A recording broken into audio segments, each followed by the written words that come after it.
Ende April. An der Regnitz entsteht heute ein immaterielles Weltkulturerbe, ein Wasserschöpfrad. Rathherr Hans Rudolf weiß, worauf es ankommt. Das Rad muss ich drehen und Wasser schöpfen. Und unfallfrei muss es natürlich sein, das ist das Wichtigste. Ausgerechnet heute sind aber Schauer angesagt. Das könnte gefährlich werden, denn die Eichenbohlen würden dann richtig rutschig. Es hält von oben aus, es ist trocken. Du bist in Franken, das weißt du doch. Hier regnet es nicht, oder wie? Wenig, ganz wenig, darum haben wir ja die Wasserräder. Ja, es ist echt so. Wir sind hier auf einer richtigen Trockenplatte. Wir bräuchten immer mehr Wasser. Schon im Mittelalter sind an Regnitz und Rednitz die Felder so bewässert worden. Heute machen das Maschinen. Wirklich zu etwas Nutze ist sein Kennerleinsrad nicht mehr. Und dennoch. Für mich ist Tradition und Verbundenheit, weil wir das seit Generationen aufbauen. Es hat einer mal gesagt, Frühling wird's erst, wenn das Kennerleinsrad sich dreht. Und das ist ein bisschen so. Und wenn das jetzt drin ist und dreht sich, wirst du sehen, wird's warm, wird's schön, kommt der Frühling richtig raus. Beim Einbau des Rades helfen heute Neffe Lukas und Bruder Bernd, Sohn André und Freundin Lisa und Zimmerer Daniel Schmidt. Los geht's mit den Armen, quasi den Speichen. Einfach nur zusammenstecken, das reicht nicht.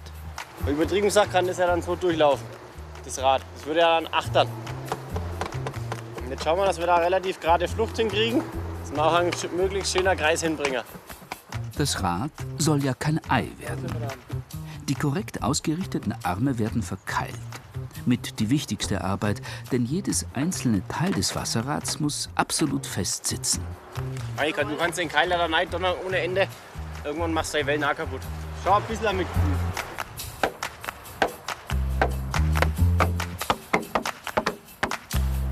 Im Mittelalter sind die fränkischen Wasserschöpfräder nicht anders gebaut worden. Ich sehe schon, ob die in der Flucht sind. Ja, jetzt schaut es ganz gut aus. Vorhin war er zu weit drüben gestanden. Weiter geht's mit den Krümlingen, quasi den Felgen. Von denen sind einige neu. Zimmerer Daniel Schmidt war vor 4 Wochen einen ganzen Tag lang beschäftigt, morsche und kaputte Krümlinge auszutauschen. Vor etwa 10 Jahren hat er zum ersten Mal ein Wasserrad gebaut. Seit sein damaliger Chef nicht mehr mitmacht, ist er alleine. Ja, ich mach's eigentlich mehr, weil es mir Spaß macht. Mein Reich wirst so nett, ne? Aber muss ja irgendwann weitermachen. Wer schaut, wenn sowas verloren geht, ne? Krümlinge und Radkranz sind die entscheidenden Teile am Wasserschöpfrad.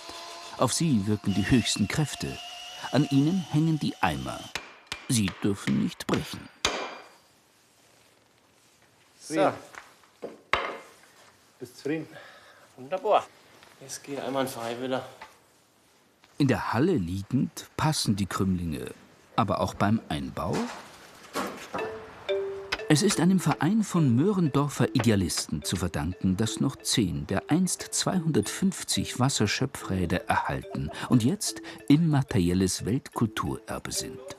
Denn Maschinen haben die Räder längst ersetzt. Die Einstellung war dann, man braucht es nicht mehr. Macht ein Wasserrad neu oder lass gehen. Dann hast du es halt gehen gelassen. Viele haben es gehen gelassen, ne? Haben es nicht mehr neu gemacht. Ja, aber wir haben halt gesagt, nee, wir machen es jetzt weiterhin. Ob es der André weitermacht oder der Jan oder irgendeiner wird schon weitermachen. Wir brauchen es ja nicht festlegen. Wichtig ist, dass es weitergeht. So, 6er Arm. Der 6. und letzte Krümling für den wasserseitigen Radkranz. Jetzt zeigt sich, ob Daniel präzise vorgearbeitet hat. Passt. Aber hier klaffen neuer und alter Krümling doch auseinander. Verbiegen wir. Mit sanfter, gemeinschaftlicher Gewalt geht's aber dann doch. Stimmt. Der passt ganz genau. Bis Anfang der 1980er Jahre haben die Rudolfs etwa 10 Hektar Felder mit dem Wasser aus mehreren Schöpfrädern bewässert. Hans kann sich noch gut an die kilometerlangen Bewässerungsgräben aus seiner Kindheit erinnern.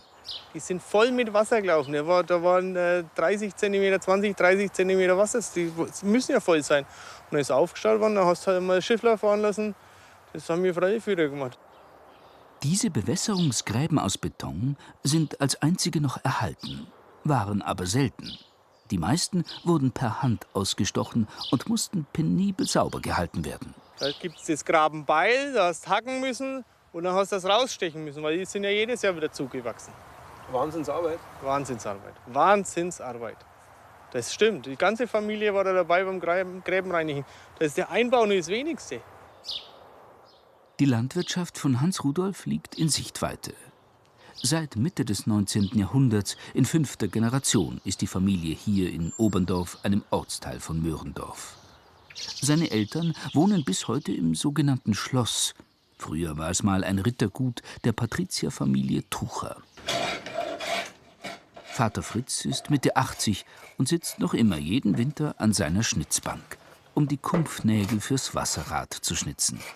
Die braucht's, um später die Eimer, die Kümpfe, zu befestigen. Ach, ohne Arbeit wäre ja nichts. Ein bisschen Arbeit, nicht so viel. 3, 4 in Tag, wenn ich was arbeite. Manchmal gefällt es mir dann gar nicht, so mache ich halt nichts. Vor 5 wird bei uns nicht Fernsehen geschaut. Zeit genug also zum Schnitzen. Und nach einer Viertelstunde ist auch dieser Kumpfnagel fertig. Einige Dutzend hat er heuer gemacht. Obwohl es noch nicht 5 ist, darf er jetzt mit seiner Frau Ilse fernsehen. Im BR-Archiv gibt's einen Film über die Wasserschöpfräder von 1957. Ob Sie jemanden erkennen? Eines Tages im April ist es soweit. Das ist der Schuster Heiner, sein Schlepper, der Deutsch. Jawohl, den gibt's, wenn du den Schlepper. Bringt eine Fuhre die einzelnen Teile zum Fluss. Die Radkränze setzen sich aus je 6 bogenförmigen Hölzern, den Krümmlingen, zusammen. Das ist der Hübschmann Schasch. Jetzt sieht man deutlich, der mit der halben Platten. Ein Zimmermann war das. Der war Zimmermann. Anständiger Mensch. Anständig, fleißig, tüchtig. Nein. Der Schasch hat alle Wasserräder durchgemacht. Ohne Zimmermann ist das nicht nichts gegangen. eingehängt worden. Ist da nichts eingehängt worden. Lange, schmale Bretter, die von Hölzern... Ilse hat hier eingeheiratet und war überrascht, wie wichtig das Wasserradeinhängen für Möhrendorf war. Das Ja. war fast eine Feier. Du. Wenn das Wasserrad gelaufen ist, dann war ein Hallo. Die Wasserräder dürfen 5 Monate im Fluss stehen, von Mai bis Ende September. Jedes einzelne kann pro Tag über 1 Million Liter schöpfen, mehr als 1000 Kubikmeter Wasser, ohne jeden Energieeinsatz. Jahr für Jahr tragen die Felder im Tal der Regnitz reiche Ernte. Denn Wasser gibt es im Überfluss. Auf solche Bilder hoffen wir jetzt auch. Das Kennerleinsrad ist gleich fertig eingebaut. Beim Verkeilen der Schaufelbretter wird aber ein Problem deutlich. Rad, Kümpfe und Schaufeln sind kaum im Wasser. Der Pegel der Regnitz ist zu niedrig. So richtig im Wasser sind die nicht, gell? Das regeln wir schon. Bin ich gespannt. Ja. Die einzige Lösung? Das ganze Rad muss nach unten, indem die Welle tiefer gelegt wird. Ein paar Zentimeter sind drin, mehr nicht. Reicht das, damit das Rad Wasser schöpft?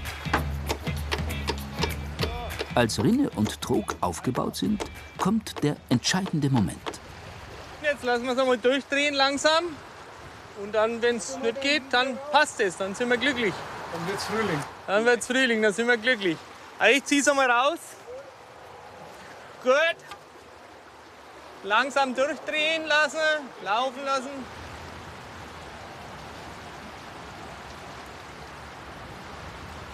Fast einwandfrei. Jetzt wir noch ein wenig mehr Wasser hätten. Aber es dreht schon und es schöpft auch ein bisschen. Und wenn das kommt schon. Die Hoffnung gibt er so schnell nicht auf, der Hans Rudolf. Genauso wenig, wie er sein Kennerleinsrad aufgibt.